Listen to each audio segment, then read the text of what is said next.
series. Yes. Yeah. Now, if a product says it does something that it doesn't, it usually won't last long in the shops. But as Anita Rani finds out, there are some items on the shelves with claims on the label that have no scientific evidence that backs it up. Homeopathic medicines are freely available at all our big high street chemists.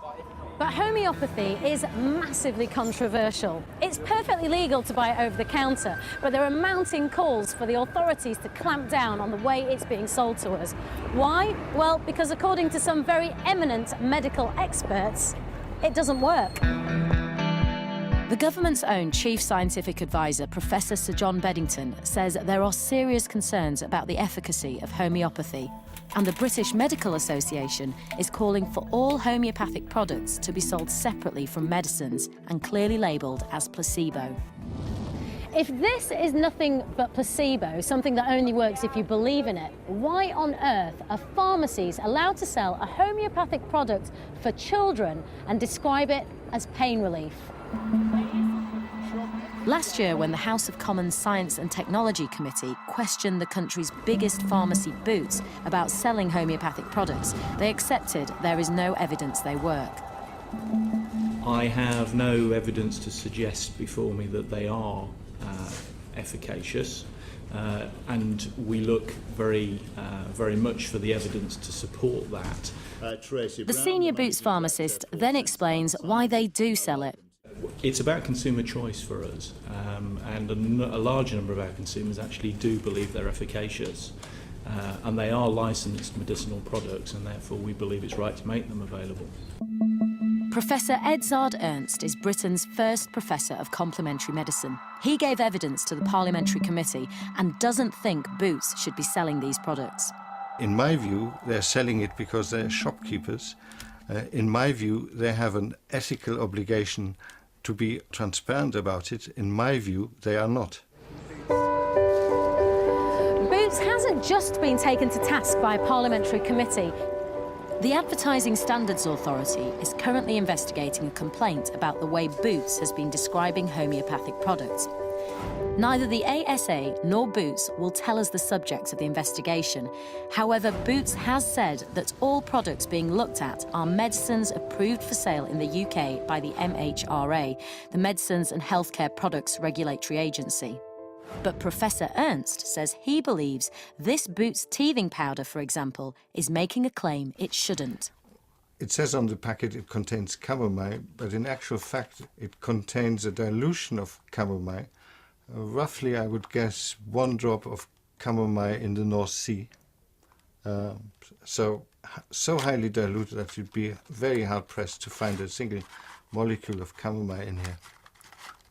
1 drop is the equivalent of 1 drop being put into the North Sea. That's how much is in there. That's not a precise calculation, that's my estimation, but that's roughly the order of magnitude. So what is it that you're actually eating? Just sugar? Yeah, it's sugar. And yet it does make a medicinal claim, teething pain relief. That, in my book at least, is a medicinal claim.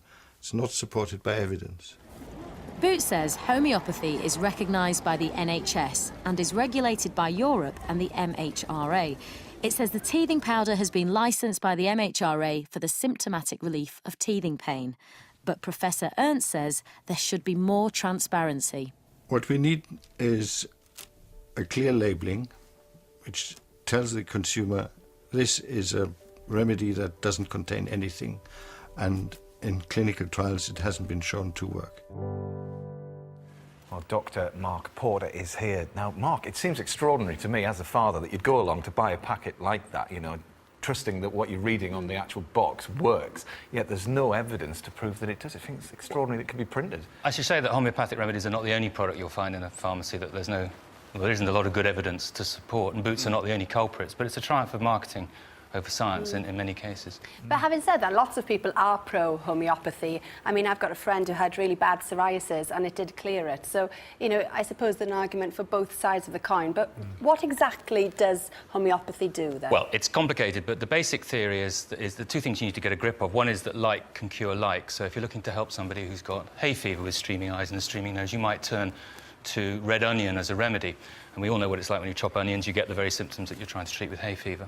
What happens next is the controversial part, that rather than give the pure extract, they dilute it down incredibly, complex process again. But what they end up with is a tablet that you might buy in a high street that actually contains no active ingredients. Indeed, for most cases, it's so dilute that if you had the pill the size of the whole planet Earth, it wouldn't contain one molecule of that red onion. Now, the homeopaths say that's not a problem because it retains a memory of that active ingredient, and that's what exerts the effect. Scientists would say that that's bunkum, but that's where the argument goes. Right, and where do you stand on this, Monty? I'm with the bunkum brigade. Oh, right. Yeah. I think there's interesting things. One, I mean, I use homeopathic medicines and acupuncture and various things, and they seem to work.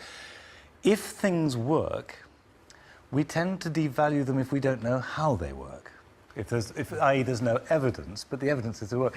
The other interesting horticultural comparison is, which will be shown this Friday on Gardeners' World, is that the RHS are doing research on compost tea, which is highly dilute and has added ingredients that no one quite knows what they are, which has been shown to be under very good tests to be incredibly efficient and efficacious, but no one knows how. It shouldn't, but it does. So now they need to do research on it. Well, the problem that we've got is that the evidence shows that it doesn't work, it's not convincing. The faculty of homeopathy would say, yes, there is some evidence, but that same evidence has been looked at by government advisors and scientists and doctors around the world who are saying, well, actually, it just doesn't work. Yeah. And therefore, how it might be working is fairly academic. Well, if there is evidence, the government say it doesn't work, your medics say it doesn't work, why are you still allowed to kind of prescribe it? Well, it's a good question. And actually, I think there are lots of different reasons for that, but I think one of the key factors is that a lot of doctors who are actually seeing people on a face-to-face basis aren't that worried about it. They want their patients to get better. This is cheap, it's harmless. They know there isn't much science behind it, but, you know, if people find it helpful, even though that is the placebo effect, then so be it. And it's also a last resort for treating difficult conditions, things like chronic fatigue syndrome and ME, and a lot of people do claim that they get benefit from that.